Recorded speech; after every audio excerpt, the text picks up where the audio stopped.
Hello hello hello hello. कहाँ बड़ू हो? अरे बानी बड़ी तरह से मिले के मन करता हमारा। कहाँ है? मतलब शादी हो गई तो हमारा के बड़ी भुला गई तू। तो का करिए, शादी को तो थोड़े ना बच जाए। मतलब पहले से इहे वादा करके आई रहू। तो का करी, वादा करे हम का जाने कि मतलब आइन का बच जाए तो ना मिली। अच्छा बड़ा तरह धीमे धीमे आवाज आवता, तनी कस कस के तनी बोल ना। धीरे धीरे बोल तो बड़ी दिल में धंसेला, तनी कस के तनी बोल। जोर से बोलम तो सुन ली लोग ना। केहू केहू घरे बाकी नहीं के ना ऐसे बाल तो लोग ना खेती में कोई तो तनी कस कस के बोल। ठीक है बात कस बोला। वाजवा ना सुना, तनी कस कस के बोल ना। सुना तो नहीं खे तो बोलो का कहत रु? मिले के बड़ी तरह से मन करता। तो का करी हम बताओ। कहतू तो गाड़िया निकलती, 4 व्हीलर तो ना निकलती, लेकिन अब 25 से आ जाती। अभी तो घर में कोई नहीं अइबा तो आ जा। तो कैसे कैसे आई? दुआरी से खेते सब- खेते आ गई हो। तो सब ना जान तो सब कोई तहरा गाँव के चिन्हते बड़न तहर ससुरार के। तो का तू आवा ना, बताओ तो ना घर का कोई तो नहीं। बतैबू तब न कैसे कैसे आई हम। खेते खेते आ गई हो। अरे ऊ तो हमारा सब लौकता हो करे जा। हाँ। सब हमारा लौकता, तो का करी? लेकिन आवे के कुछ एगो मतलब कि चेहरा छुपावे के चाहिए न, कैसे कैसे आई। फराक बा जे सूट फराक तो नहीं खे, सूट बा सूटो नहीं खे, साड़ी तो एगो बोले बा। तो साड़ी पहन के आ जा। अच्छा चलो सब कर्म करे के पड़ जी तो का माल करे, से मिले मिले के खातिर। वो तो सब कर। ठीक बा बस हम जानू, हम बस आवते बानी। ठीक। टेंशन मत ली, हम बस आवते बानी। ठीक बा। क्या घास नोचले बड़ा हो बाजी? अरे बे तू ना साला बुढ़ाई में सब का करत? थोड़ा ट्रैक्टरवा आई जोतवा दियै। कबार कबार होय होय देख जिंदगी लगा बे बुढ़ा दिले तो और पुदीना भइल। थोड़ा ट्रैक्टर आई ये बरी। कबार देख होय बे हम ना कबर जा। कबार बे थोड़ा ट्रैक्टर आई जोतवा दियै।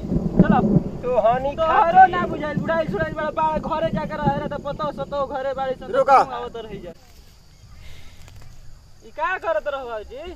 अरे क्या करत रह तू? नाम शरम नियन का कबार करत रह। कबार कबार ना तोहनी के हेल्प करे खातिर हम माने बुढ़ारियों थोड़ा में जा लागल हम बनिया कबरवा दे, हम कबरवा दे बा ट्रैक्टर से जोतवा दे। कबार कबार ना देख देख होय बा बे बुढ़ा सुढ़ा गुला तारा घरे रहे के चाहिए तो जा पतो बा जाइए के सोती कबार नहीं तो आई बड़ा है कि जा हम करबो त जा कबर पतो से तो का देखी पति तो हमार पतो ही हमार सती सावित्री है, तोरा बुझात नहीं कबार होय देख होय कबार होय। ठीक बा हम जोतवा उतवा तनी कबार दे तनी तू जा घरे जा।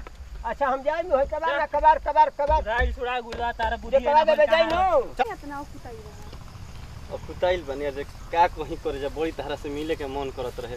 तो थोड़ा देर ठहर जाते तो ना हो। तो यहाँ जान तो जुनहरिये में बोलाओ जरूरी रहता। ठहरे के बड़ी मने ना करत रहे। का कहत रु जानू, देखत रही साड़ी उड़ी सब पहन के आइल बनी। देखत तो देखो हमारे लोग से ऊपर से नीचे साड़ी पहन के आई बड़ा। देखो हंस मत। पहले मतलब हम साड़ी पहनले तो मतलब एती होके लगलो।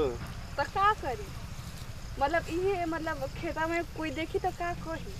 का कही हाँ। केहू देखत आइलो तो देखलस ना केहू। आइला हा तो ना, मतलब आइला हा तो कोई देखला है ना, बाकी यहाँ खेता में बानी जा तो कोई का कही। तो हरो क्या हमारे के बोले के देखो ना अरे हर पतो ये देखो। खेत में के कारा के से मिला मतलब बतिया बतिया का अरे केहू जान तो पूछे नु तो कह दे नु क्या कह दे तार रिश्तेदारी में कहे।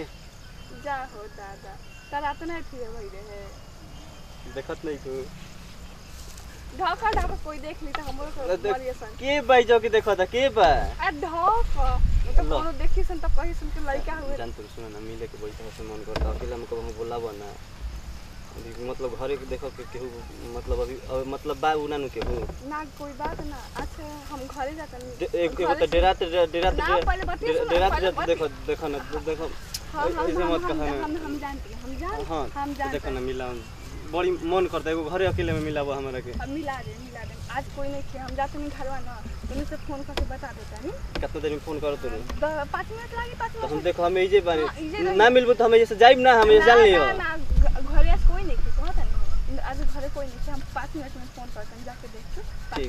ठीक बा भूलइहा मत एकदम जान लियो। फोन तो कइला पर तहर लागत बा ना। एगो तो कैसे कैसे हम पूछत है केहू पूछता न का कि केकरा ही जाके बता फलना चीज नाम बतैनी है और कहता के हई रहुआ उनका के। हम कहनी कि वहाँ के फुआ है जन शादी भइल बा नु वहाँ के हम फुआ हम लागिला। ऐसे से कह के ताऊ तार फोन लागते नहीं कि कहाँ इतना व्यस्त रहे तार फोन। कहाँ मम्मी से बात करते हैं या दीदिया से बात करते हैं। घरे में तो शादी के बाद कोनो और आदमी से बतियावे देला। सुन देखो कह दो सीधे न मतलब ठीक बता बियाह हो गेल हम मानत नहीं हाँ। लेकिन तू कहलो 5 मिनट में फोन बता 5 मिनट का 2 घंटा हो गेल अभी तक ले फोन आई है ना।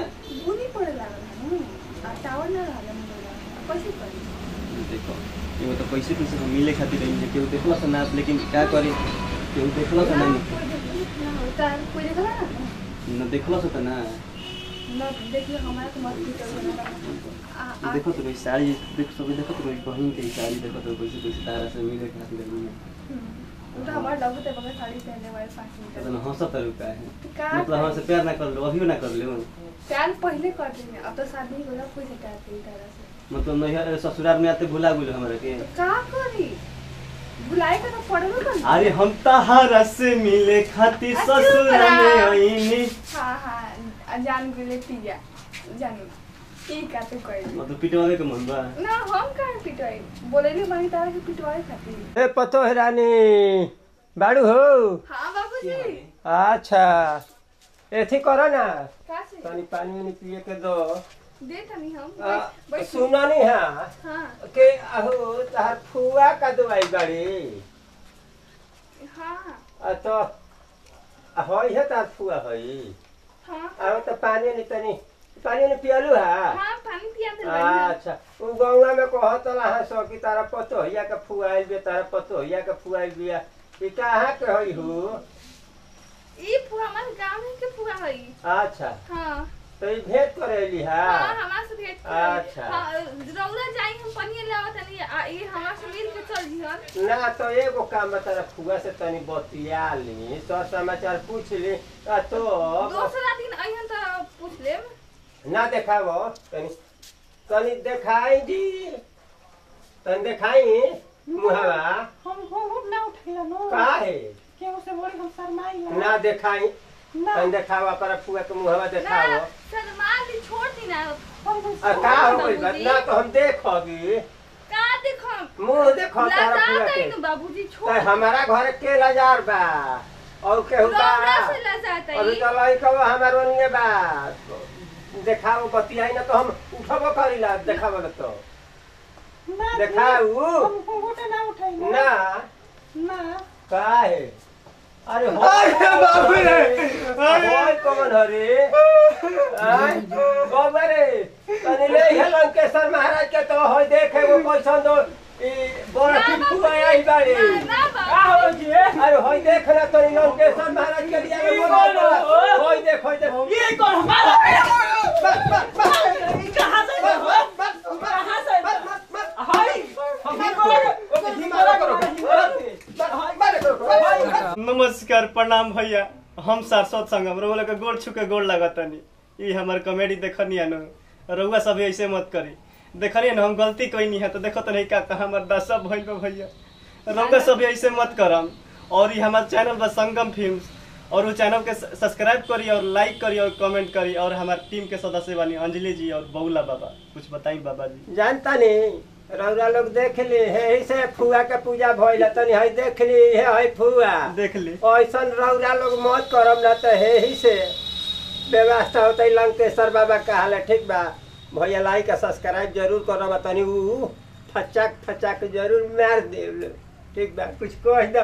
पैर छू के हम प्रणाम करतनी हम अंजलि सिंह बोलतानी और भैया हमारी वीडियो जौन देखनी है नो रउआ सब ऐसा मत करी और ये हमार वीडियो कैसा लगल हमारे कमेंट बॉक्स में कह के बात लिख के बताई और हम ज्यादा से कुछ ना कहम।